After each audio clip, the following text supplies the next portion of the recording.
Namaskar, konnichiwa, and good afternoon to everyone. I'm Samir Kumar Das, Deputy Director, School of Languages. I would like to welcome you all for this special orientation lecture on Japan, a window of opportunities. In fact, we have very distinguished speakers from New Delhi. This activity is a joint initiative of KIIT School of Languages and NEC Japanese Language Academy, New Delhi. And before I invite today's speaker, I'd like to say that Steel Authority of India has a very popular punchline. There's a little bit of sail in everybody's life. I would like to say there's a little bit of Japan in everybody's life, especially among Indians. I grew up by watching Mowgli in the popular Japanese animation series, The Jungle Book, produced by Nippon Animation and directed by Fumio Kurokawa. My next generation grew up by seeing every day Shinchan and Doraemon. And every day we used to get familiarity with a Japanese name, whether it's a Honda, Suzuki, Panasonic, Sony Pictures, or Sony TV. There's a Japan in everybody's life, a little bit of Japan. They are so much in our culture, in our day-to-day life. They know so much about us, but we know little about them, little about their culture, little about their language. So today we are making a humble effort to make you aware about what Japan is, what their culture is, and what are the avenues Japan have for your personal as well as professional life. I would request Dr. Biswajit Das, Dean, KIIT School of Languages, to give his welcome remark. Over to you, sir. Namaskar. Very good evening to one and all. Welcome. Konnichiwa. I, on behalf of the School of Languages, take the privilege and pride to welcome NEC Academy's Ms Srishti Arora, Japanese language expert, who is acculturizing with his understanding, bridging relationship with the country, with a phenomenal interaction with Indo-Japan relations. I would welcome Mrs. Kazue Khurana ma'am, who has a stint of experience over 25 years, is a native speaker and deputy director for the Department of Academics, and has been instrumental in bringing transformational connect with schools wanting to learn Japanese language. So the School of Language is happy, and NSC and this forum, which has been instrumental, is along the line is thinking about the proliferation of language. School of Language and NEC Japanese Language Academy in association has combined together for the orientation lecture titled Japan, a Window of Opportunities. So distinguished guests, we have amidst with us distinguished experts in the language. I welcome the faculty members and colleagues, beloved students and participants, ladies and gentlemen. We have a platform which has been created by our honorable founder, Dr. Samant, for enabling all the participants to think going global and think beyond the borders and bring forth association and relationship for a bonhomie, amity, and concord amongst people and places. So with these very things, I would think the KIIT platform is an amazing, incredible platform for all of us to share on the languages.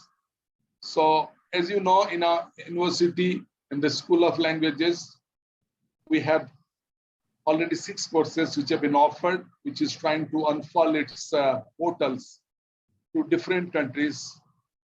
But to be more focused, Japan has been close to the hearts of every Indian. And Japanese language, like the trade, the manual culture, which Japan has with the kind of utter discipline, this India in its ancient heritage reflected. And therefore, we are somewhere similar because culture is something which is very important for countries. So we give special preference for the subject because it has been keen to many of our student participants. So the concept of Gaba Kaizen, just-in-time, TQM, which is being propounded in Japanese model of business, has also been emulated by many of the spheres in modern management. Made in India, made in Japan, like Made in India is very, very popular. Okio Morita's book, which has been very, very popular. And we try to meticulously think about each of the aspects that Japan does in order to grow into the excellence of economy. So more so, I would say that very interesting thing that our own freedom fighter, Subhash Chandra Bose, who was associated with Japan in Taiwan, he died when it was under the sovereign of Japan in 1945, hails from our country. He was the president of Indian National Congress. And not only he belongs to Odisha, he belongs to Cuttack, very close to this place. He was born here. And with this, I would like to welcome everybody and letting the platform to welcome all to share their views. And if you have any questions, all of you, after the deliberation is made by Madam, Srishti Madam and Khurana Madam, all of you can go ahead with it. I welcome you once again to the forum, to the event, for all your participations. Thank you. Thank you very much. Over to Sir. Samir Sir, please. Thank you, sir. Thank you very much for your welcome remark. And now I would like to introduce the guest speakers from NEC Japan Language Academy. We have 2 speakers, Ms Srishti Arora. She is the manager and sales head for NEC Academy. She is a Japanese language expert with more than 10 years of experience in working with Japanese organization. She is a Japanese language cultural trainer. In addition to that, she has worked in various Indo-Japan projects as a Japanese bilingual member. We have with us a very senior-most Japanese scholar, Ms Kazue Khurana, who is the Deputy Head of Academics in NEC Academy. She is a native Japanese language and cultural trainer. She has more than 25 years of experience in Japan, India, and the United States, familiar with the cultural differences between Japan, India, and the West. She is fluent in Japanese, her native language, English, and Hindi. She has experienced in teaching the individuals, academics, corporates, and many successful applicants. Now I would invite both of our distinguished speakers to present this lecture. Over to you, ma'am. Thank you, Samir sir. Thank you, Biswajit sir, for your very encouraging and motivating words. So with this, we would like to start our webinar.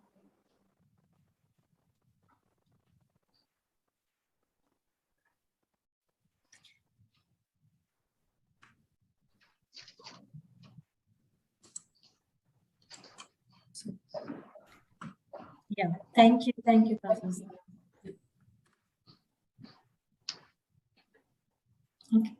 Okay, everyone. So I hope you can hear me. My voice is all audible to all of you. Yes, audible, ma'am. Okay, thank you. So good evening, everyone. Konnichiwa. Hope you all are doing good and enjoying and keeping yourself safe and healthy. And thank you, KIIT, for giving us this opportunity to speak on this topic today, which is Japan, a window of opportunities to students and apprise them with the rising opportunities. And we hope this session would be knowledgeable for you, and we will try to give you insights which we have. And we will try to showcase you some of the slides over here, though we would like to speak more on that rather than showing you. But with showing you the slides, we will be giving you some background so that you can understand the things in a little more, good manner. I will try to explain how learning this language, Japanese language, can give you a competitive edge. Okay, so we can start. So, Kazue-san, can we go to the next slide? May I know how many participants here are, have never heard about Japan or, the culture of Japan, or never heard about the scripts in Japanese language, or how many of you have background on language and culture? You can answer the questions on the chat. The chat is disabled. No, chat is enabled now. You can chat. Yeah. Can you please answer yes or no? Do you know about language? Do you know about culture? Yes, I can see yes answers coming in. Okay, so many of you, oh, that's great. I'm getting good responses. Oh my God, flooded with answers. Yes, yes. Okay, that's great. Okay, so let's start with a quick icebreaker. Kazue-san, can you just click one? Sure. So that we can get the answers. Yes, culture. What do you know about culture? I want your answers on the chat. Anything you know about culture? The words which comes in your mind. Any word you can put on the chat. Arigato, good, kimono, manga, tanabata. Oh my God, you know a lot. Arigato gozaimasu. Okay, ramen, sushi, okay, okay, good. So next, Kazue-san, can we click next? Next, please. Yeah, brands. Okay. What brands do you know? Any Japanese brands do you know? Suzuki, okay, great. Sony. Suzuki, yes. Next, Kazue-san, please. Miniso, yes. Okay. Yeah. Anime. What characters do you know in anime? Naruto, okay. Lot of answers coming in. I know you know a lot. Shin-chan, okay. That's great. Okay. Next, Kazue-san. Yeah. Made in Japan things. What do you know about made in Japan things? Made in Japan things. Camera, yes. Yeah, cars. Bullet trains, of course, very good. Yeah, phones, robots. Okay, then video games. I'm sure you must be playing a lot of video games coming from Japan. Okay, next, Kazue-san. Yep. Few common words do you know? Okay, so we can see here sayonara, samurai, moshi moshi, moshi moshi. I'm sure you must be knowing that from the movie called Zindagi Na Milegi Dobara. Konnichiwa, kaizen, yes. Anything you know about work culture? Work culture. Any words comes into your mind regarding work culture? Well mannered, good. Arigato. Business cards. Otsukaresama deshita, that's great. Punctual, no holidays. Technology, hardworking, yes. I see you know a lot. It would be great to telling you, telling more things on you about the Japan, the language and culture. Okay, great. So we'll go next. Kazue-san, can we go please to the next slide now? Okay, so I have a quick video to show you over here. Kazue-san, can you please start the video?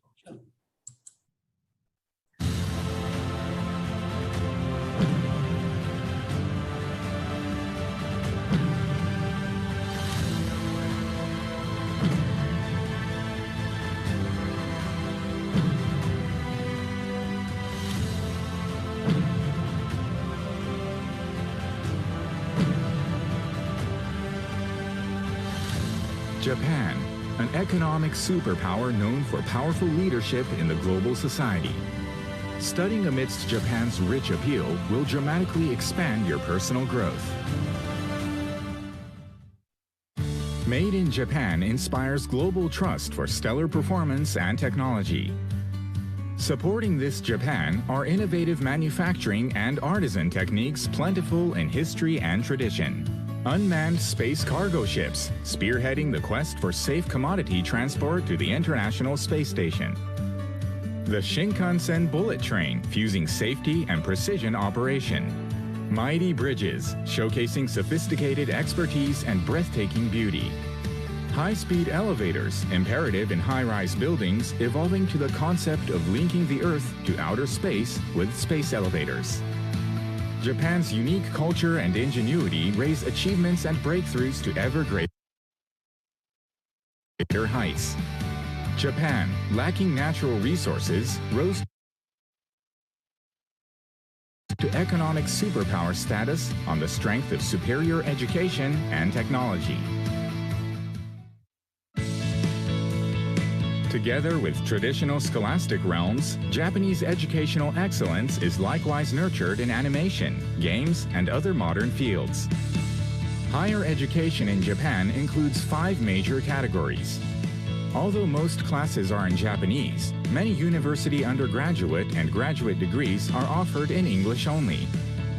Japan's government supports expanded hiring of international students domestically, with the number of such persons employed here steadily increasing.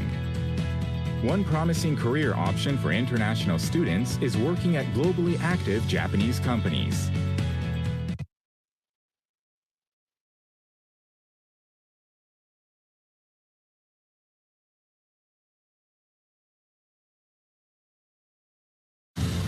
Ingenuity raise achievements and breakthroughs to ever greater heights. Japan, lacking natural resources, rose to economic superpower status on the strength of superior education and technology. Together with traditional scholastic realms, Japanese educational excellence is likewise nurtured in animation, games, and other modern fields. Higher education in Japan includes 5 major categories. Although most classes are in Japanese, many university undergraduate and graduate degrees are offered in English only. Japan's government supports expanded hiring of international students domestically, with the number of such persons employed here steadily increasing. One promising career option for international students is working at globally active Japanese companies.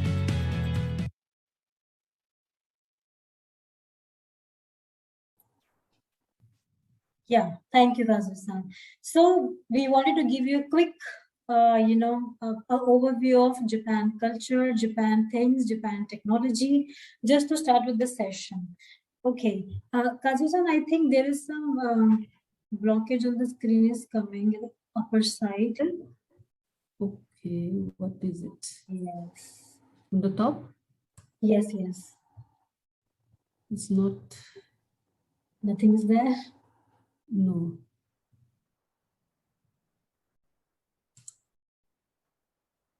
Oh, still there?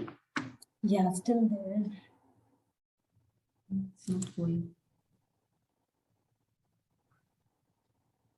No, it's not going. It may be remaining.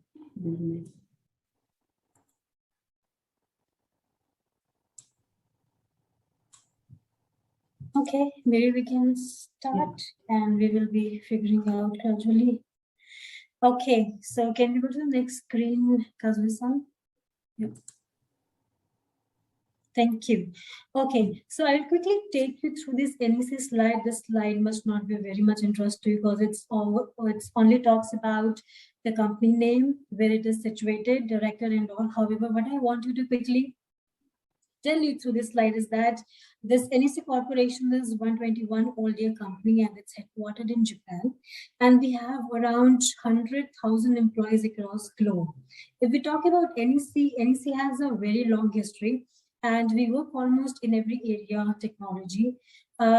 We we have been working in facial recognition, which is one of the most important technology for all of us in the future because of the touchless. We're thinking of the post-COVID scenario. We want to get more sensors, touchless now because of this COVID thing. I'm sure you all have the Aadhaar cards and the underlying technology of iris, face, and palm. The algorithm behind this has been built by NEC. NEC is doing a #1 job when it comes to solutions for society. NEC, when it came to India, it always saw a challenge that how will they coordinate, because all of the engineers speak Japanese. How can they really run their projects? And then we became, NEC India became an offshore development center for them. So, you can see here that language was always a barrier. So then we had a department in the name of JCCS, which is Japan Communication and Consulting Services. We started with about 4 to 5 people, and today we have more than 100 people who are Japanese speaking experts. And these people are from different walks of life. Some are from commerce background, some are from technical, some are from non-technical. So that's how we evolved, and we realized that there is a dearth of Japanese language resources, and that's how we started our Japanese Language Academy. Next slide, please.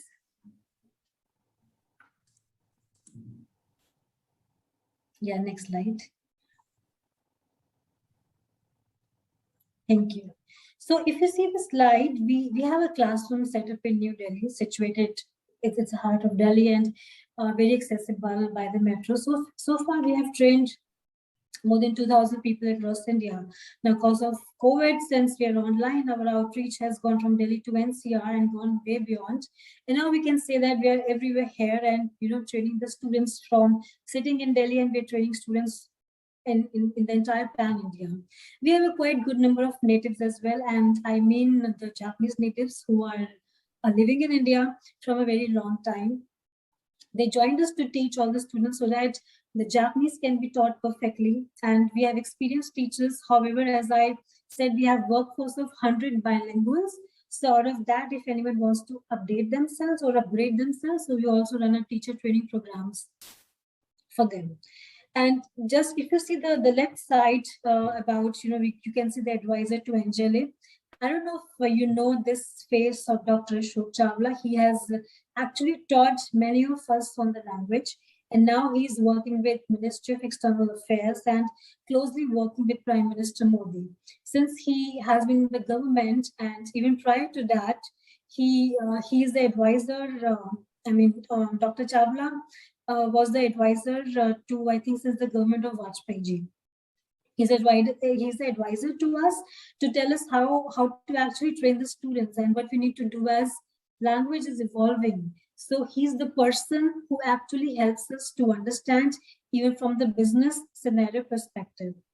In 2016, we established our academy, and which was inaugurated by Kenji Hiramatsu-san, who was the ambassador for Japan to India to Japan at that point of time.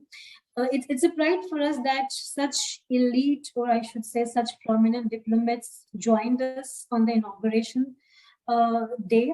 They actually congratulated us that we actually started. So NEC is the only IT company in India who opened such a kind of academy. So this is the first very initiative by a company.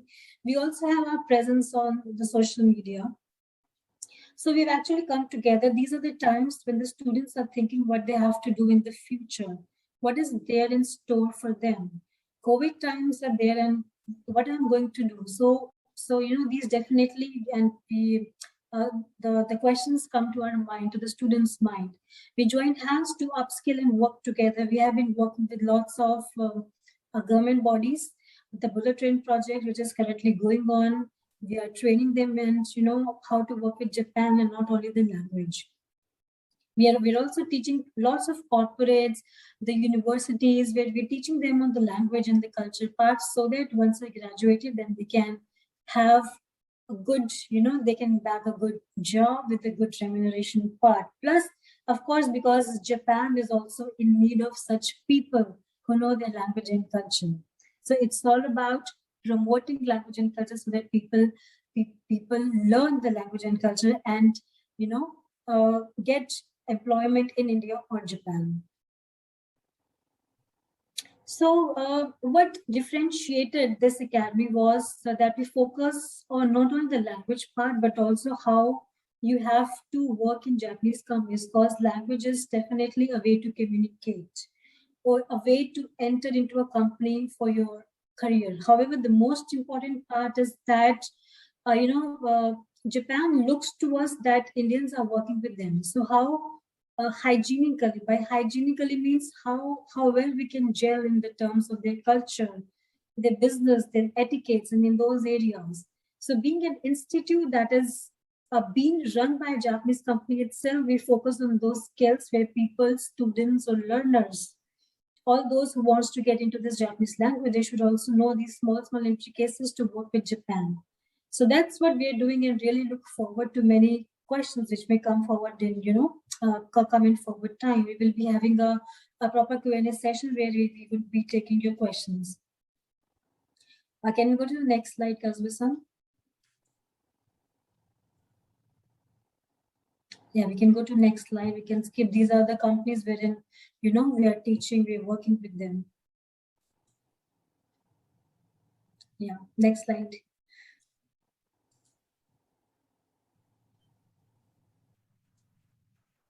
Yeah. So here you can see a lot of news clippings here and how Japan is looking towards India and how Japan has been the partner of India since Buddhism, means it was Buddhism that connected India and Japan long back. And it's the type of a culture which means it is very much connecting between two countries. Japan, that's why, has been a very amicable partner of India. Let me start by saying that connection, communication is the key to create any opportunity that we want to do. If I talk about myself here, I have been associated with Japan culture since 2008. I was a commerce student, and then I pursued my English honors and then my graduation, and I picked up this a Japanese language post-grad. Since then, I felt that how I've put myself in a much better way or a position than any other person from any other field might have. There are many streams in which our parents want us to grow. However, I never felt that I will be going to a language field and learning language. And here I am in front of you talking about what all opportunities are going to be there.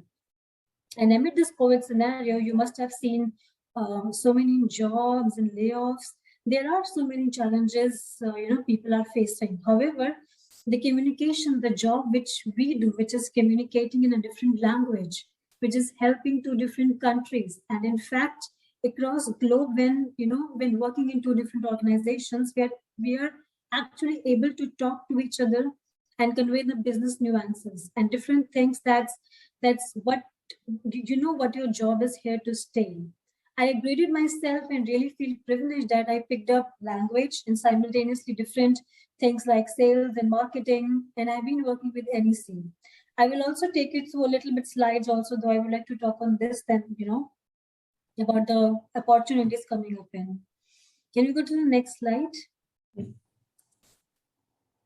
Yeah, so these are again, some of the clippings from recent, news coming up from Japan that they are in need of, hundreds and thousands of people in Japan. They can get these people from India, from Philippines, from Indonesia. But why would they choose India? They would choose India when they see that there are people, there are resources who know their language and culture. You can take a few seconds if you want to take a look at all the clippings over here.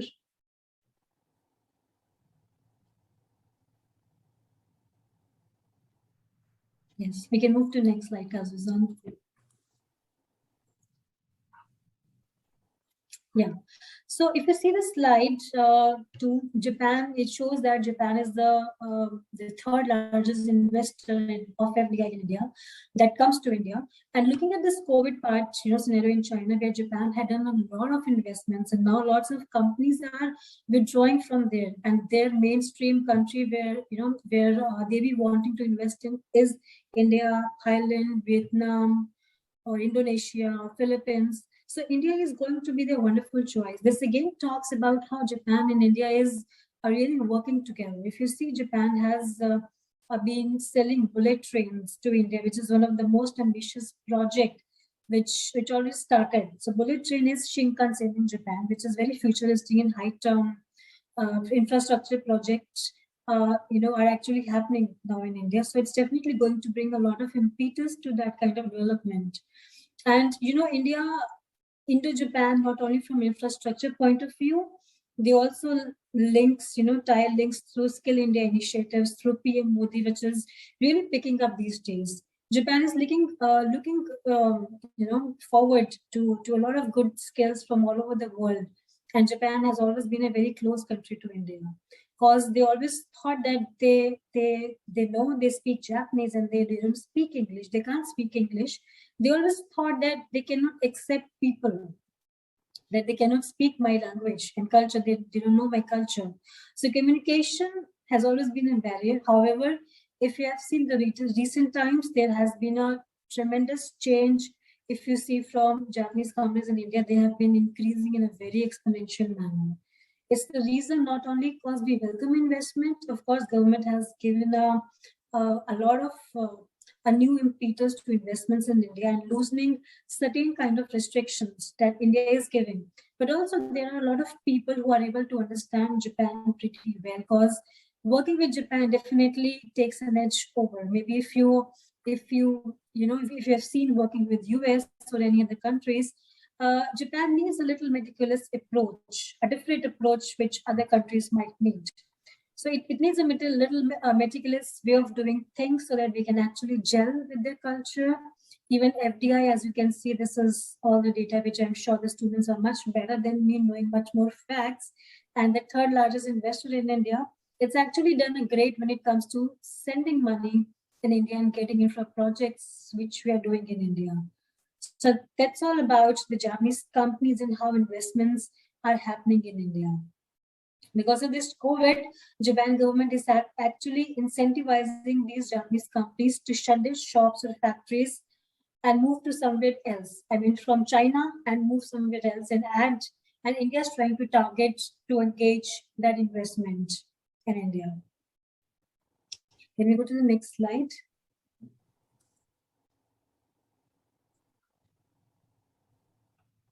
Yeah. So if you see this slide, see this talks about the youth upskilling and employment opportunities.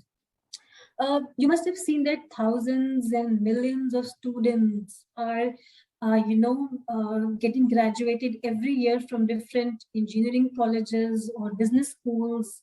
They have done MBAs, or even if I talk about this, the people who are from arts background or commerce background, be it any background it be.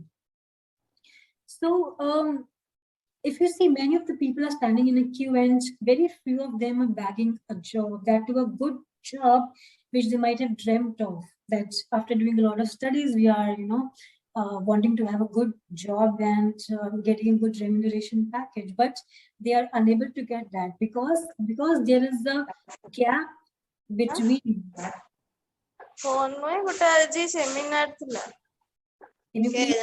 mute yourself.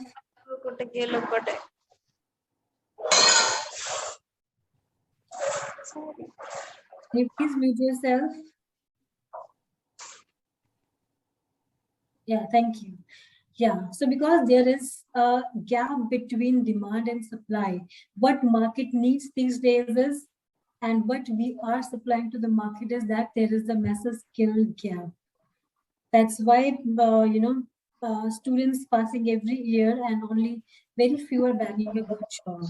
So how we can solve this? We can solve it by matching the skill matrix, what market needs these days. So if we can add an extra skill with our actual domain knowledge, then that can greatly increase the job prospects. So here we are saying that if you learn at least one other language, one other foreign language, which will increase your job opportunities, you can work. It's not like by learning Japanese, you will be able to get get a job in India or Japan, but you can bag a job anywhere globally. If it's a US, UX, these Japanese companies are everywhere. You can bag a job anywhere in the world. So let's just assume if you are from technical background, plus you know their language and culture, it's nothing like that. I mean, these Japanese companies are going to run after you to hire you because they're finding these people, and there is a dearth in the market to find such resources who are bilingual, who are technical. I mean, bilingual plus any other domain. Either you are SAP, either you're bilingual, either you're MBA, either you have any other skill. There is a total dearth in the market. So by adapting these changes, which matches with the present economy needs, I'm sure everyone would be able to have a good job in the market. So that's why we say that literacy rate is higher. Still, there are, you know, limited opportunities over here. Yeah, let's go to the next slide, Kazue-san.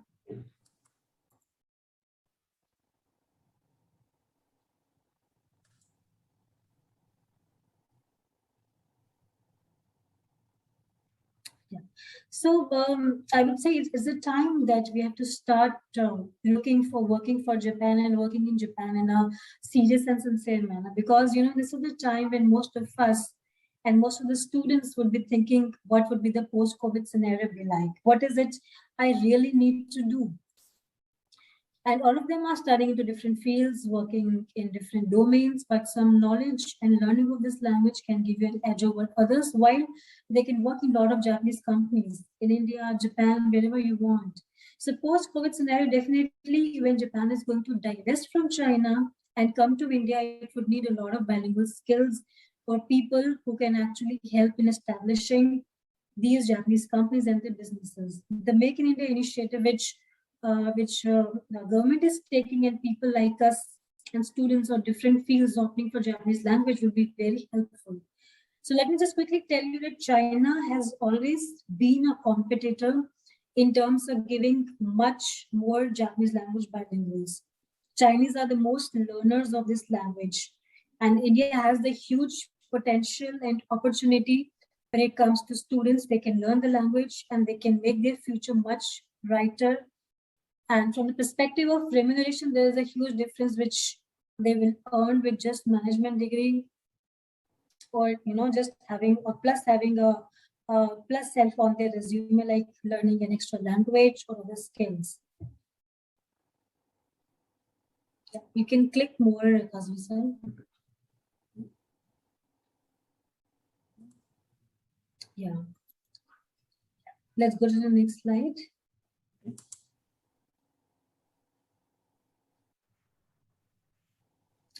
Yes.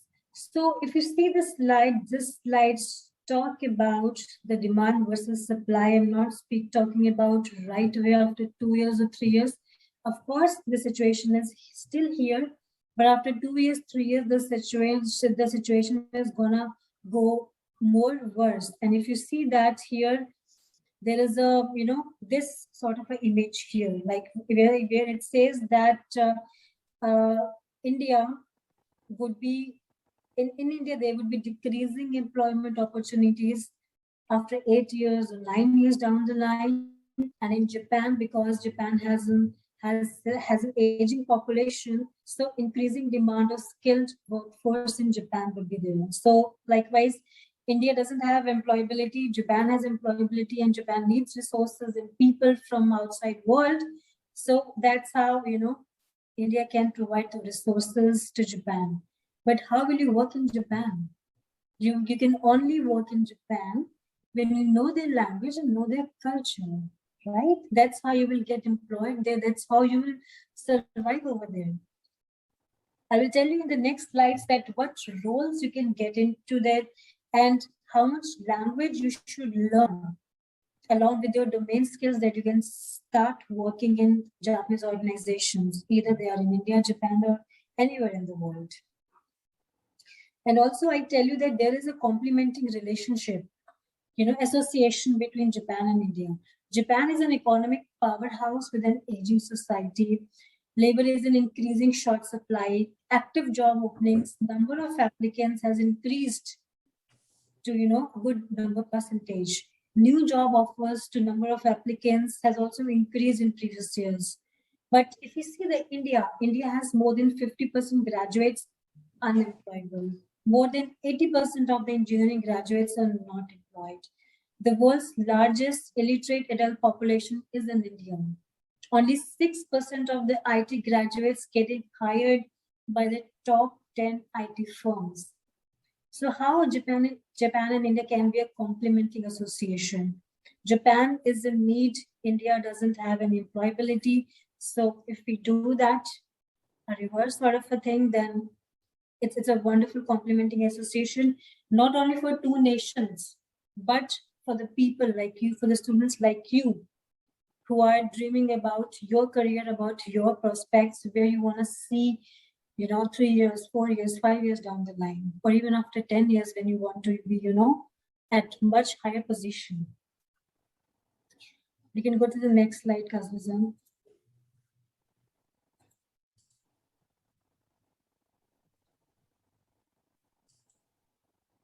Over to you. So when it comes to Japanese language, let me switch on my video, sorry. Okay, hi. Okay. So since I came to in India, so I didn't know the Hindi at all. So I used to speak not in Japanese, of course, but in English. But people, many of here in India, even if they know English, I mean, they don't speak much. So I used to, very much struggle to communicate with people. And I also picked up, start picking up Hindi, but I felt so comfortable learning Hindi too. The reason why is like, I felt, while learning also and while speaking, that's quite similarities are there in between two languages,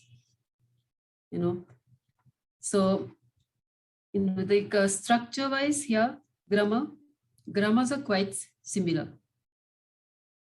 In grammar, in the order, watashi no namae wa John desu. This is the name, my name is John in English. Yeah, in Hindi, you already read it, I guess. Mera naam John hai. Right? So this order, mera is watashi no, naam is namae. The sounds also same, similar, quite same. And John is somebody's name, and he as des. So orders are exactly same. I don't say that 100% same, but quite a lot.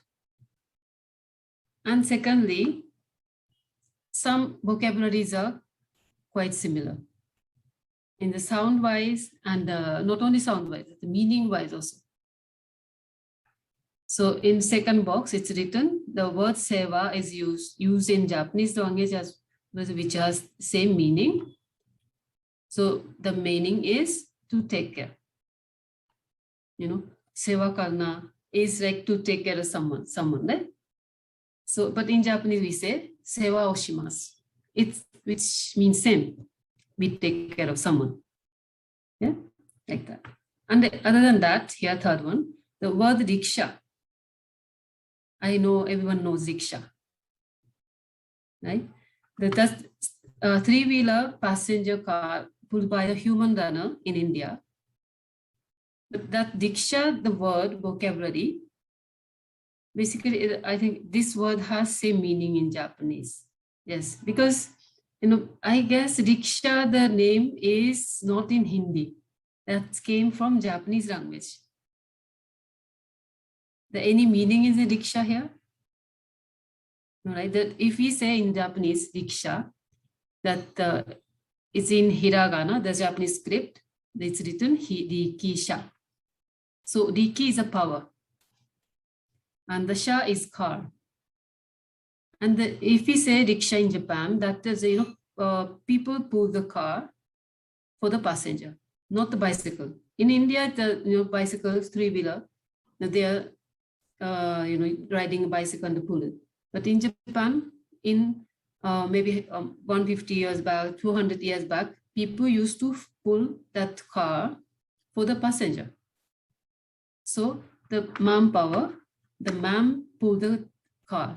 That's why that power car rikisha has become. That's a this vehicle's name.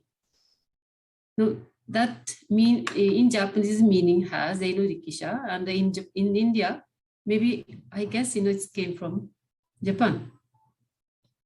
It's not in Japan. We don't have an auto rickshaw. Yeah, rickshaw is rickshaw, always rickshaw. Even now, it is.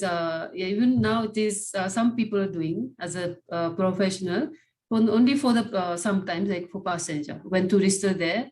So for tourists, they especially use that old car and to let them enjoy that experience, all the time. That kind of vocabulary is also there. And here in Hindi, so we put G after the name, like Sharma Ji, Gupta Ji, right? So at the end of the person's name, we give respect. Of course, in Japanese also say Srishti-san. Right now, Srishti-san said telling me, they're saying to me again and again, Kazue-san, Kazue-san, right? Kazue is my name, first name, and she added a san. Like that. To call other's name, we add san, either san or sama. Like the same as G. So like that, it's quite similar. It means lots of similarities are there. So I also felt very much close to the Hindi, feeling wise, emotionally close to the Hindi. Yeah. Okay. So for example, how we make. So this is an example sentence. In Hindi, Ram, somebody's name, eats mango. This is English. So Ram, somebody's name, or in Hindi and Japanese, name comes in the beginning, the same. But in English, eats, to eat, eating meaning, and comes in Hindi, the end, khata hai, eats. And mango comes after the name. So Ram, aam, khata hai, right? So in Japanese, let's see how. Means this is written Ram. And here, so you can guess what is written, even if you don't know the Japanese. It's in Japanese also similar to this pronunciation, mango, Ramu wa mango o, then this khata hai here, tabemasu. So orders are same, subject, object, and verb. And in Japanese, same, subject, object, verb. But in English, the verb and object opposite. So in this way, even I felt very easy to learn it. Just if I pick up the vocabulary book, just to keep it in order, then I could make a sentences. Right? Yeah. So let's exercise. Means how we can, how you can make. So in English, it's written, I live in New Delhi, India. Yeah. So it's written in Japanese. Watashi wa Indo no Delhi ni sundeimasu. So this is the same meaning as in English here. I live in New Delhi in India. Yeah. But then now in Hindi, tell me what comes first? Anyone? Any idea? मैं new Delhi India में रहता हूँ. Okay, let's see. India, Indo. Bharat मैं भारत में मैं भारत में मैं भारत दिल्ली के में मैं भारत के भारत के दिल्ली में रहता हूँ। दिल्ली में मैं रहता हूँ। Very good. I don't know if this is correct or not, but you know, here, watashi, that means I here in English, and the me. Well, this is not there, but you know, in Japanese used, and in Hindi it's okay, like me. And Indo, Bharat, no, as a particle we say, and here in Hindi also has, ne? Bharat ke, Delhi is Delhi, right? A share, there share is a city. Then here, me is in here. Me is the same as ni here in Japanese. Me, ne sundeimasu reta. So quite similar. Order is similar, right? Okay. Now here, Mr. Gupta wants to see a movie. In Japanese, Gupta-san wa映画を見たいです。So first, what should come in Hindi? I mean, it usually comes. Sorry? Gupta ji. Gupta ji, yes, Gupta ji. Gupta ji film देखना चाहते हैं। Film देखना चाहते हैं. So in Japanese, yeah, Gupta ji, Gupta-san. Then映画, film. Oh, this is the object, so we have to add O. But here, mitai desu. Mitai here, देखना चाहते हैं. ये चाहते हैं means tai here. है is a des. So the some particles are different, but you know it's almost same, right? Otherwise it's same. So I think it's you know quite maybe easier to learn it. I really feel easier than learning English. Even I'm speaking English somewhat, but so many mistakes while speaking. I know myself. I'm so sorry. Maybe you may get disturbed, but I'm trying to speak in English correctly. But since I'm speaking English for many years, but in Hindi, I have learned in almost 1 year. So without going to any school. So like that, maybe you could learn Japanese also, and easier, of course, in speaking way. Writing, Japanese way, it's difficult. And so if you recognize here, some 3 scripts are there. So we have that way. Writing, you have to give lots of effort, but speaking wise, quite similar to Hindi. So it's easier for you to learn it. Yeah.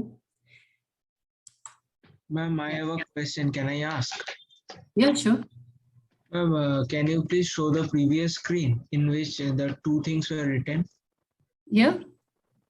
Ma'am, over here, the first one, this writing in Japanese is different, and in the Mr. Gupta wants to see a movie, this writing is different. The first one, in the previous slide, you told hiragana, and what is this? Because this is some kind of different symbols.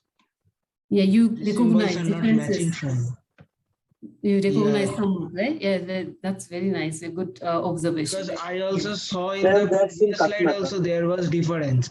Because at the first you told that it was hiragana.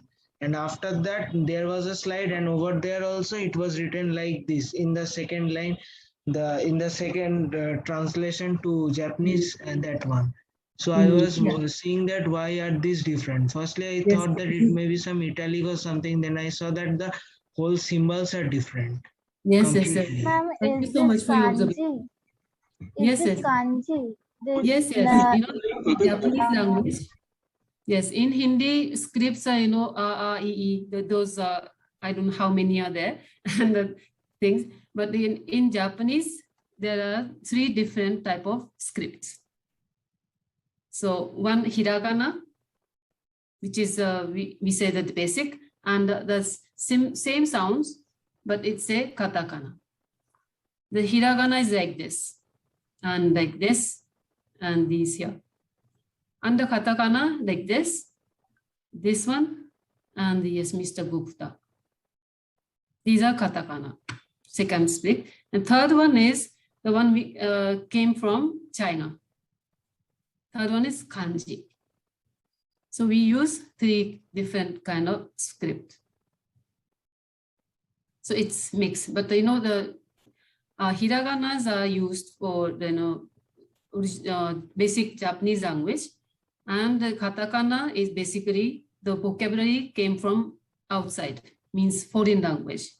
Not only in English, many from maybe some of from Portuguese, some are Dutch, some are another languages. So many. So whatever they became Japanese language, adjusted to Japanese language, that we write in katakana. And to adjust, the one day like people brought the kanji from China, then kanji is adjusted to Japanese language. So we use mix of these 3 scripts. Yeah. We'll have question answer session at the end after the presentation. Okay. Students, please bear with us. We'll have detailed question answer. Let Madam finish the presentation. Okay. Now, okay. Then I'll give it to Srishti-san. Thank you, Kazue-san. So everyone, if you have seen that the way Kazue-san have just explained you about the language, how this is so similar to our Hindi language, because people have this myth in their mind that Japanese might be very difficult compared to, that's why they run after learning this European languages, German, French, Spanish, maybe Italian. But if we actually know that this is very similar to our Hindi, very own Hindi, which I'm sure everyone can speak and not in a very fluent manner, but somehow they can speak, then they can totally relate and they can easily learn the language. So it's totally the grammar, the patterns, it's all similar to our Hindi language. Okay, so let me quickly tell you a little bit about the language proficiency test, which we call it as JLPT. It's Japanese language proficiency test. Like you must have heard about, the English language test, which happens IELTS or TOEFL. So when you clear this exam, you get to know, the people gets to know that how much language proficiency do you have. So it's in the same manner. Once you clear the levels, the other people can get to know that what level you are at, how much language do you know. So it has 5 levels starting from JLPT N5 to N1, where N5 is the very lowest level and N1 being the highest level. Colors, and if you can just click more, we will get some roles here.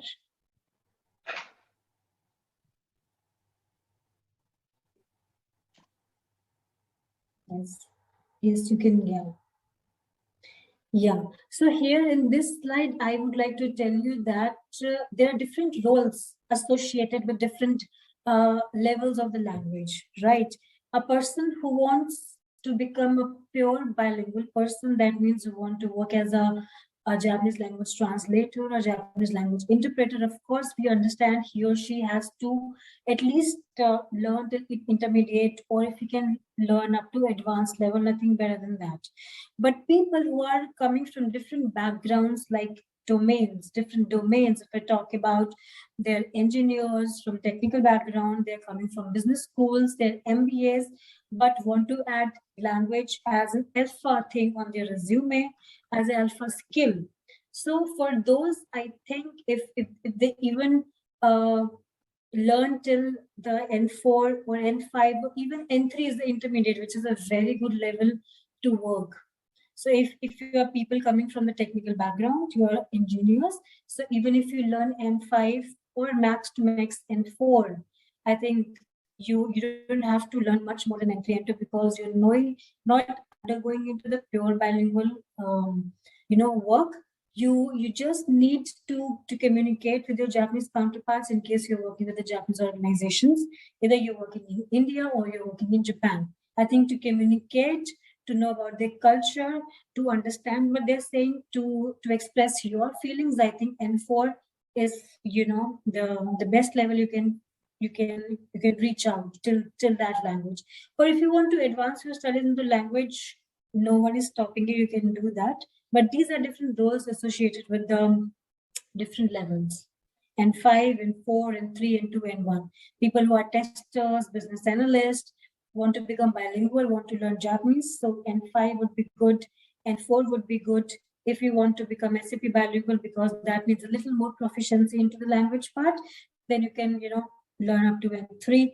Or if you want to learn into the advanced level, then N2 and N1, you can enter into it. So these are different roles associated with it. We can move to the next slide.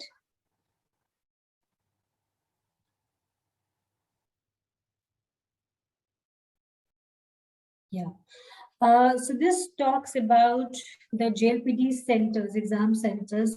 This exam doesn't happen in an online mode. This exams only happen in offline mode. You have to go to the centers and then you have to sit for the exam. So earlier, there used to be just one exam once a year. That means once a year. And that too in a limited centers, not, you know, right now you can see around 7-8 centers over here. But earlier it was very limited to few centers and once a year it used to happen. But now, because they have seen a rise in the language learners, they have increased the frequency of the test from once a year to twice a year. So now it happens in July and the next happens in the month of December. So by here, you know, increasing the frequency of the test, by this I want to say you that you can just imagine that while I was studying, I was a student, I was learning language, only once a year this, you know, exam used to happen. But now after that, it changed the frequency. So twice a year it's happening. So by this, I want to convey you that you have to see that how there is a rise in the, you know, the language learners. Why there is a rise and increase in language learners? Because they see that there is an opportunity, you know, they see that there are good job prospects. They see that there are good employment opportunities if they learn Japanese language. That's how people, you know, are learning the language. They see that there is a future. They can work anywhere. They can work in India. They can work in Japan, which is, you know, Japan is a very open and welcoming towards, especially towards Indian people. So, you know, I would like to conclude this session by saying that being an arm of NEC Japan, we still are in need of technical people who know Japanese language and struggling to give, you know, most wonderful resources for my country. However, we feel a dearth, we do not find them. You can actually make language as an edge and make wonderful career opportunities. So it's the right time to upgrade your skills, your knowledge, and please do remember that Japan will only invest where they see the potential, where they see that there are people who know their language and understand their culture too. Because understanding the culture is the most important thing for them, right? So just want to summarize once again that the society, the Japan society is open and welcoming towards Indian people. Japan companies are making strides in accommodating English-speaking talent as well. But many organizations now accept English as an official workplace language also, or part of the Japanese, right? Of course, they would want these resources who know their language and culture at least a little, if not into the advanced level, but at least they can communicate with them. This Japanese IT industry offers many opportunities to develop and work with these cutting edge technologies. And these companies really appreciate the Indian talent and offer many opportunities for career advancement. So they will, you know, they will not have the manpower to work in the coming years ahead. So I say, here is the opportunity. Japan companies beckons you and Japan beckons you. So think of that to learn to make Japan your career.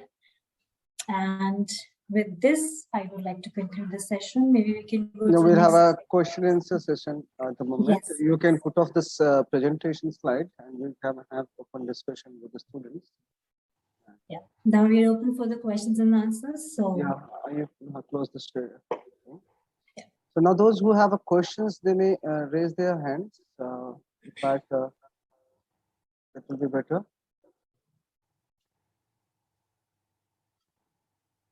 Should I open the chat box? It will be better. You can see the chat. Yeah, box. I think chat box would be better. Yeah, so I'm now enabling the chat box. So those who have questions, they may ask questions to Madam Srishti ma'am and Kazue ma'am. So I have enabled the chat box. Please go ahead. And also you can unmute yourself and ask the questions. Sir, I have a question. Yes, please. How can we learn like 3 different languages at once? Because here we just now saw that there was like 3 different languages for learning Japanese. So it is very tough. And I am in second year, so it's like other 2 years. So within 2 years, is it possible like learning all the 3 different languages? So yeah, I got your question. So these are not 3 different languages. These are 3 different scripts. And you learn these three different scripts hand in hand. Once you start learning Japanese, because these 3 scripts come under the one language of which is Japanese. And once you start studying, you will be learning hand in hand. It's nothing like you are learning one, then you come to the next and next. No, this doesn't happen that, because once you start learning now, you will in just few days you will become very accustomed, learning all these three scripts all together. So I think in the very first sight, it looks like, oh my God, it's very difficult. 3 different scripts are there, but no, these are not. They don't look like that. We can give you in detail the answers once you, enroll yourself into the language. But if you at one side, no, these are not, very difficult things to get along with that. Okay. Ma'am, I would like to ask a question. Yeah. So, what is the eligibility criteria for attending, like for giving the JLPT exam, and like, what type of questions can we expect as a beginner level, like, if we give the exam for the first time, like, and what is like, is there any age criteria, like, age range for eligibility and stuff? No, regarding the eligibility, there is no criteria as such. Like it's not restricted to any age or your what do you say, your qualifications, nothing like that. It's just that there are 5 levels. So 5 exams are there, and 5, 4, 3, 2, 1. So this is your knowledge. Let's say you have studied till N5. So you can go for the N5 exam. Then you have studied till N4. So you can sit for the N4 exam. So, and the questions which come in the exam are all multiple choice questions. So they judge your reading, writing, speaking, and listening. Not speaking, reading, writing, listening, and your comprehension skills. So, yeah, so there are like separate exams for N5, N4, N3 like that. Exam would be one, the 3-hour exam. In that 3-hour exam, they will judge all these 4 elements. Okay, so actually one of my seniors from this college is in Japan right now. He gave the JLPT exam like 2 years back, so I was curious to know. Okay, thank you, ma'am. Thank you. Yeah. I can see a few more questions on the chat. I'd like to ask a question. Yeah, please.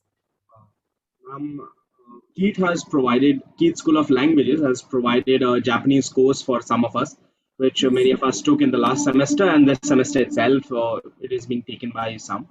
How do we know when we are ready for taking a JLPT exam, or which level of JLPT exam would you recommend a student should take to apply for a company in Japan, or to apply to shift to Japan, and such as?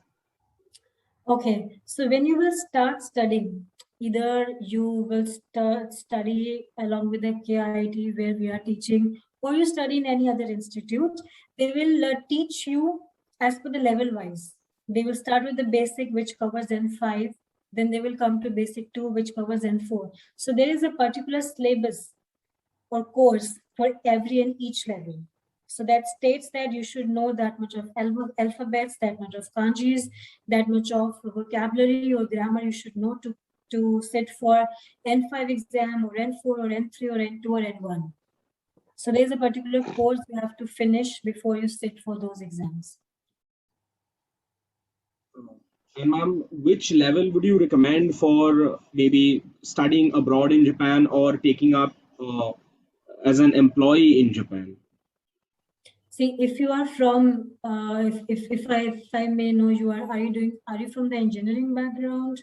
Yes, ma'am. I am a computer science engineer. So if you're from engineering background, even if you clear till N4, I think that would be sufficient for you to stay in Japan, work with the Japanese people, or communicate with them. And once you go to Japan, of course, living in Japan, speaking in Japanese with other people, of course, gradually you will start improving your language. Studying in Japan. Thank you, ma'am. Yeah. I would like to take those questions coming up on the chat. One question I can see, what level of proficiency level can I get by enrolling into the course? So that depends till which level you study. If you want to study till N5, then you get the proficiency of N5, then you have to study for N4, then N3. So level wise, you have to study. Next question I've got here is that normally Japanese sentences have no spaces in between words. How do you differentiate between words? Kazue-san, if you can answer this question. I would really want you to answer. Yeah, so no, maybe you know that right now 3 scripts are there. So we can immediately recognize that some are kanji, some are katakana. So simply with katakana is something different vocabulary, and the kanji is there. So kanji itself has meaning, so it has a different way. So and we have a comma also, like just like in English, comma, apostrophe, those things. So that also we can recognize. Yeah, that's why the reading is for reading it's a hiragana, katakana, kanji. Differentiate is quite have a functioning in the sentences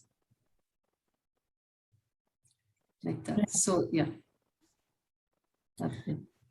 Next question I can see here is that for the JLPT exams, do we need to take the different levels of the exam separately, or is the level calculated based on taking the exam once? No. So they have different exams. So there are different exams naming as N5, N4, N3, N2, N1. So if you have studied till N5, please sit for the N5 exam. Then again, you can sit for N4. Or if you want to, let's say you have studied till N4, or you want to directly sit for the N4 exam, not for N5, then you can also do that. You can skip N5 and sit for N4 exam. That can also happen. It's not necessary that you have to give N5 first, then N4, then N3. So you can skip if you think that you have studied till N4, then directly jump to N4 exam. If you think you have studied for 1 year and you have studied till N3, you can directly sit for the N3 exam. Next question is how to enroll for JLPT exam. So there's a site in the name of JLPT wherein you have to enroll yourself when the exam approaches. The exam is in July and December. So before 1 month or 1.5 months, they open for the for the nominations for the exams. You have to fill the examination form and pay that amount, which is around 2,000 rupees, I believe. And then you can sit for the exam. For JLPT exam, like almost 3 months advance for application. Yes, maybe I'm wrong here, 3 to 4 months before. Next, I can say that how many stages do I need to clear for a translator job? For translator job, minimum, I would say you should know till N3, minimum. For a translator, I think it would be better if you can work till N2, but minimum is N3. Next is last month we received a mail from KIIT registrar regarding the certificate language courses. I wish to know what level the certificate course covers the language up to N5 or N3. I think initially we start with N5 and then we have students to study till N4, then we can, after completing N5, we can, start with the N4 as well. Is there any tool for self-learning in Japanese language? Tool. So I don't think there is any tool for learning Japanese language. You might find some videos on YouTube. So there are few applications also which you can download and learn. But I would really recommend these can really help, these videos and these sort of applications can really help when you know at least till N5 or N4. Then you can still, self-study and work till N3 or N2. But with the basic, where you have to lay the foundation and know each and everything, because it's altogether a new language, then it is highly recommendable that to take classes and lay your, the foundation of the Japanese language. What level is required to be enrolled in Japanese language for masters? For masters, I think they don't check the JLPT level. They check that how many hours you have studied. For masters, I think they will also, firstly, generally in the universities wherein they teach language, what happens is that they have a bachelor's course in the language, and then they have master's course. So people who have done bachelor's course, then they can, from bachelor's, they can go up to master's by, looking at the results in the bachelor's. But if you want to directly jump to master's, I think they will be taking your exam to see, to judge, and to assess your language abilities. But they would not want to see your JLPT certification. Maybe it depends on the background of what they're studying and the master's level. Lots of universities have course which they teach in English. So if they know Japanese language, they are maybe comfortable to live in Japan. So if they are not studying Japanese language in a university, in the master course, if they are taking the course which they are teaching in English, then they may not ask for Japanese level that much. Ma'am, am I audible? Yes, audible. Please go ahead. Ma'am, my question is, what are the basic similarities between Mandarin and Japanese? No idea. I don't know Mandarin. So you stick to Japanese question only. Stick to the subject, please. I would, if I have to answer this, I would just say that Japanese has been borrowed by the Chinese. The characters are borrowed from the Chinese language, but Chinese only has the one script, which is kanji, but Japanese also have two other scripts like hiragana and katakana.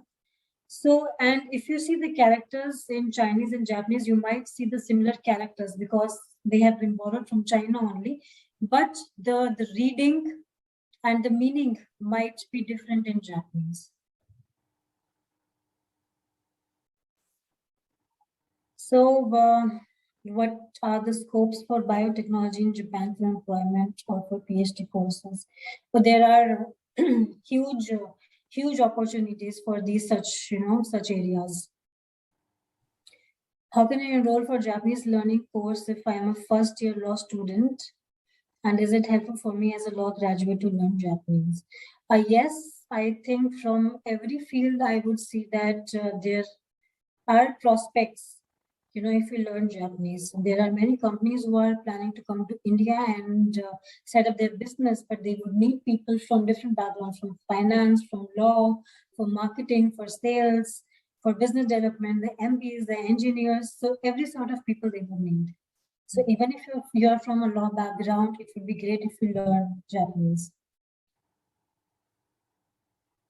In order to enroll for masters in Japan is only JLPT exam needed for some specific skills, or also needed along with GPA, CGPA. Okay, so I think they would also ask you for the JLPT exam, which certification you have cleared till, and those universities might also take your interview to assess your language skills. Of course, I think they may also look at their CGPA, because if you're going to do masters in Japan in particular subject, of course they would want to have a background, how much you have scored earlier in your studies in India.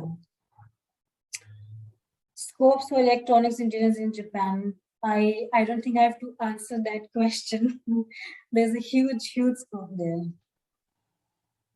I'm from English literature background, and what are the scope in Japan for us? So there are a lot of, people are from, especially from this English literature background, they can become a pure bilingual experts, because their English would be quite good. Plus, if they learn the Japanese, they reach it to advanced level.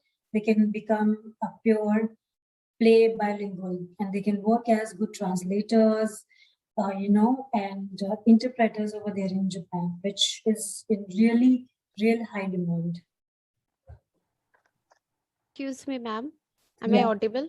Yes, you are. Good evening, ma'am.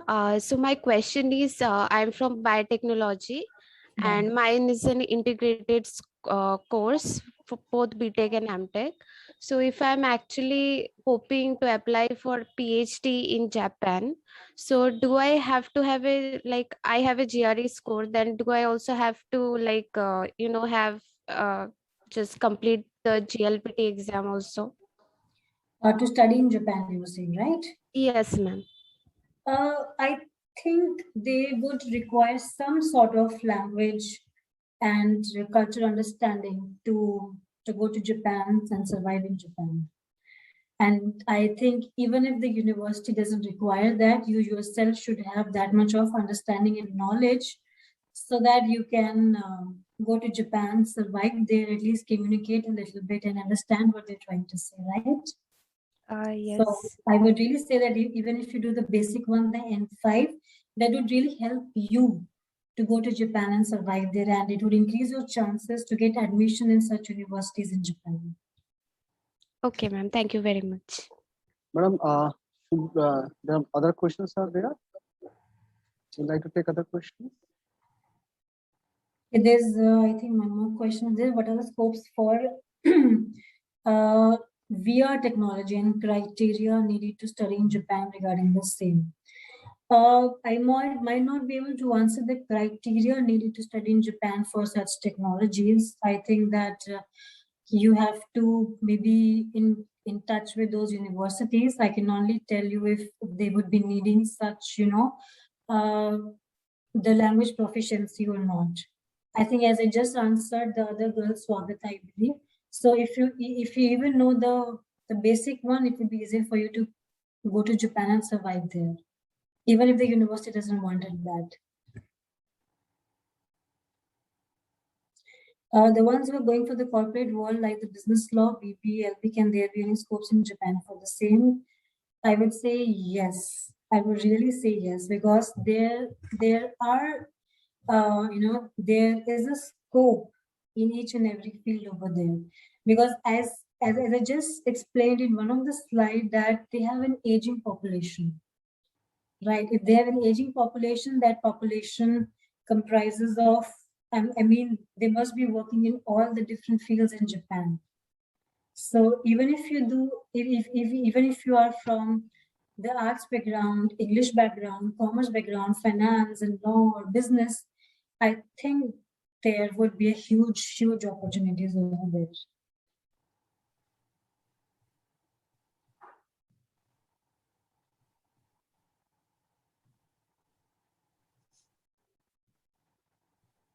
Okay, I think, yeah, there's one more person, Hentaigo Sama. My question was community list. Oh, I'm sorry, I missed your question. Okay.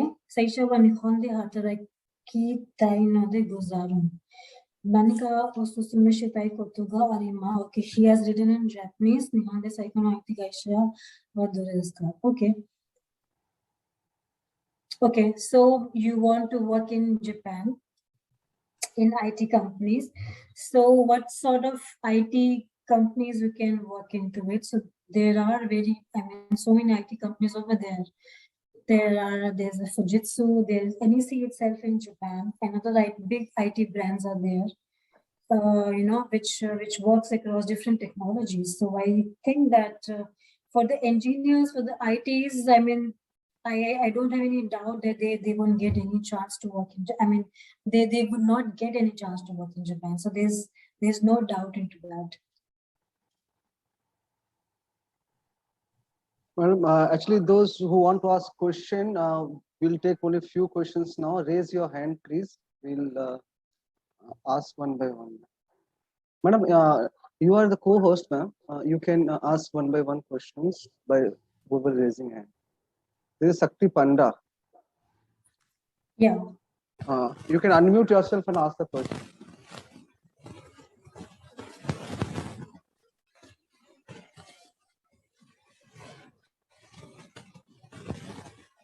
Is Shakti Panda there speaking? Shakti, we can't hear you.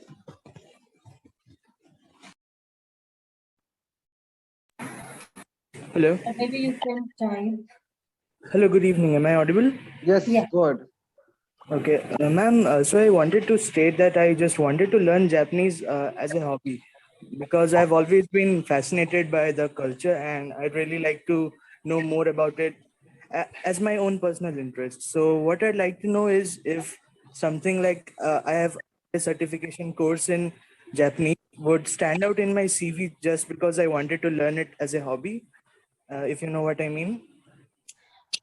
Yeah. See, if you are sitting for the interviews for the Japanese organizations, then only I think it can be a plus point. Or if other companies, but they have some Japanese processes in their company, and wherein you get a chance to work with Japan, the Japanese counterparts, then it can be a plus point. Otherwise, if they do not have any work related to Japan or with Japan organizations, then I don't think that would be a plus point for them, right? So, okay. I can use that as a as a boost for if I want to search for work options in Japan or something like that. I'm actually from computer science engineering, so is that something which will help me out? Because right now I just want to learn it out of curiosity, and I will surely look more into it. But will it be worth my time doing a certification course in Japanese just because I really like the language and would like to learn it? Yes, I won't tell you to let your curiosity down and don't learn it. Of course, you learn it, but don't just stop in between them. Otherwise, if you stop, then you might forget it or reach up to till intermediate advanced level. And I'm sure you might get a chance to work with such organizations wherein you can use those skills then. Okay, ma'am. I think I'll be doing up till. We have other people also because there's a time paucity is there. So Okay, sir, anybody else who want to ask question, please raise your hand. We'll take few questions, ma'am. 2-3 questions will be okay, ma'am? Yeah, sure. Because it's we have to close the meeting. Anybody else who want to ask question, please raise their hand. Madam will give them the chance. We'll take only 2-3 questions.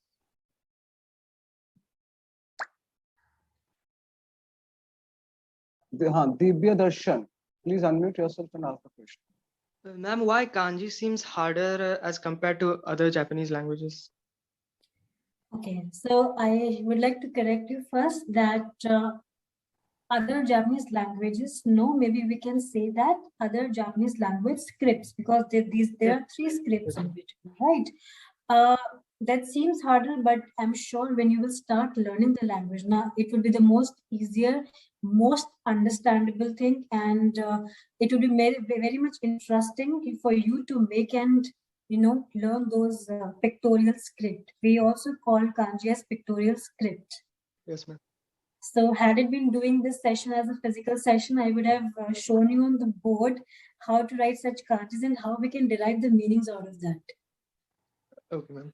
So these are not hard. It just seemed from the first sight that, oh my God, it's very difficult. Trust me, when I started, after the 3rd day, when I started, 1st, 2nd, 3rd day were like, no, I just can't learn this language. But on the 3rd day, I was very much interested and want to learn more and more and, get a deep dive into the language. Yes, ma'am. I mean, the signs get me in trouble, actually. Yeah, but it's not. Okay. Yes, ma'am. Thank you, Divya Darshan. Anybody else? Will take 2 more questions only.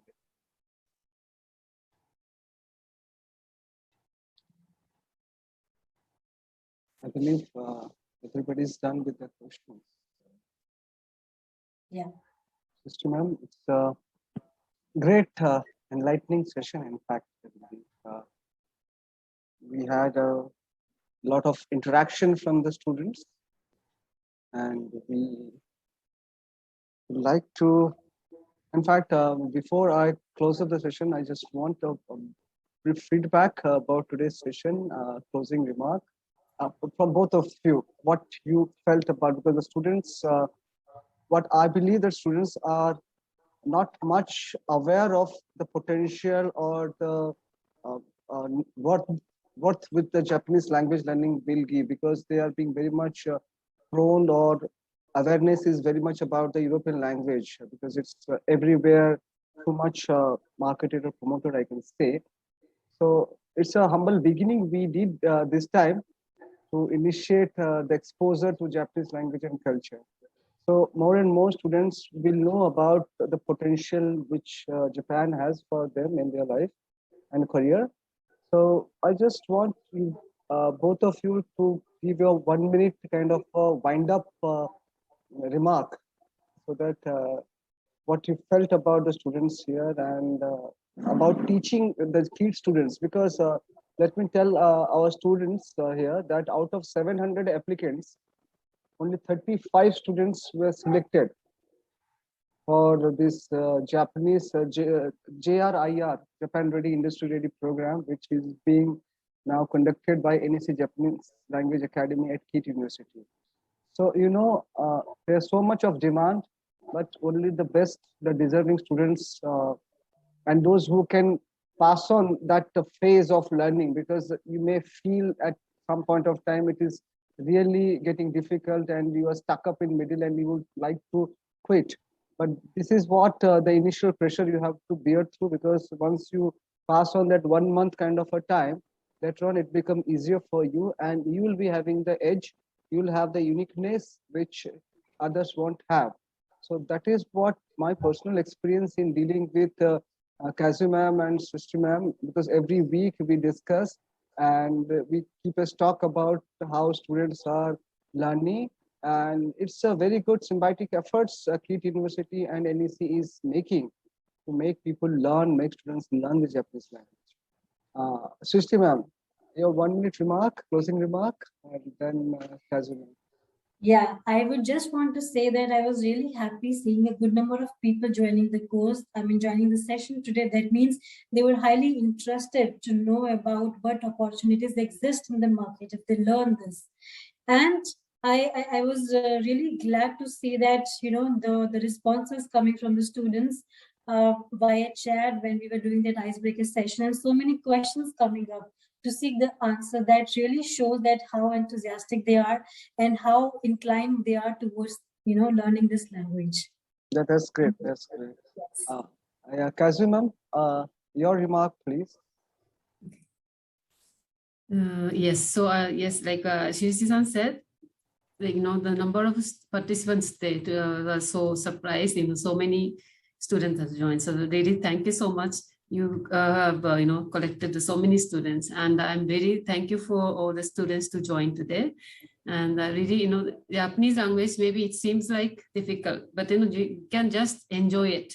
You know, when you find out some differences from India to Japan, you know, that difference, you enjoy it. And how they live, how their thinking change, how they think it, and how we Indian here think. So differences, and compare which one is good for you, and you know, it's up to you.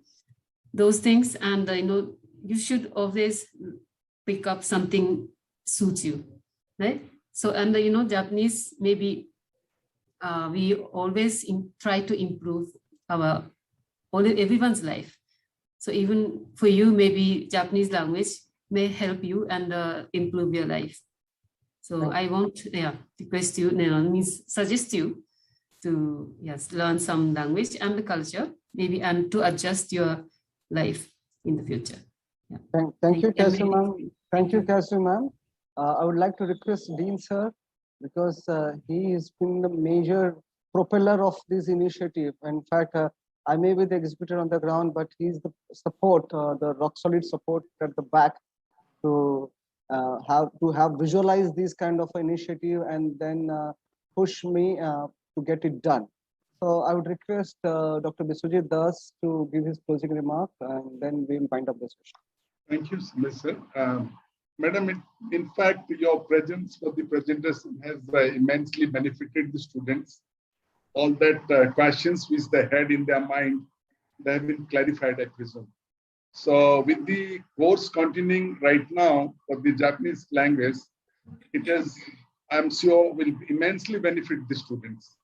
And in the future course, NEC will be a big association with KIIT University, I presume. When things would become that way, we'll have many students going to Japan. And truly saying, our students have a keenness for Japan, but they're looking in the lens of what they see in the movies, what they see in the internet, and virtually what is their feeling, they see that way. So I truly believe your discourse on the topic will immensely benefit them, and they will enlighten themselves to pursue the course in a later date and try to explore possibilities for going to Japan. Thank you, madam. This is a window of opportunities which have been given to them, and they would learn it and encase from it. Thank you. I would like to say this. Thank you, Dean sir. Thank you, NEC Academy, for being associated with KIIT University. In fact, I know our students who are continuing the course with NEC Academy, they are doing great, putting a lot of efforts. And by seeing them, other students will join in the next batch, because our job is to create a familiarity, kind of awareness among students, so that more and more people come to us, come to NEC and learn Japanese. And we, as a KIIT School of Language, will always remain a facilitator for promoting Japanese language and culture. Next time, we believe there will be a physical session over here. Kazue madam and Srishti madam will be coming down from New Delhi and making a presentation at KIIT University live to the students. And that will be a great interactive session, we believe, because in the online session, so much of passion and so much of enthusiasm the students have shown. We believe the physical session will be very much interactive and very much successful. With this final remark, I would like to formally end the session. Thank you, everyone. Thank you, every students, faculty members, staff for joining us. Thank you. Goodbye. Good night. Take care. Thank you.